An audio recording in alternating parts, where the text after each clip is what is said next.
Hello, and welcome to our video tutorial on how to notice and resolve timesheet issues for smoother payroll.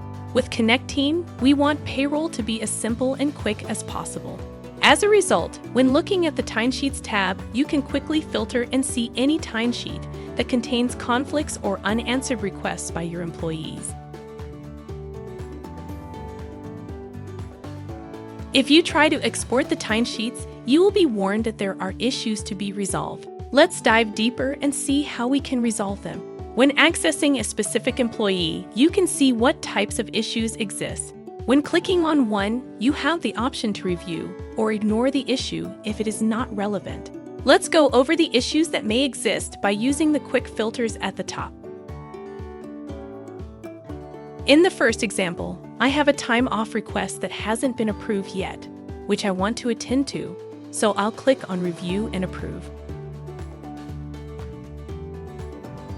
In the second example, I have a timesheet request where my employee forgot to clock in, so I'll approve that as well.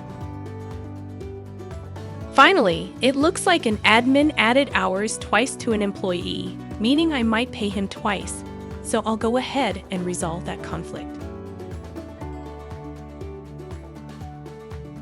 Now this employee's timesheet is ready for payroll. Thanks for watching.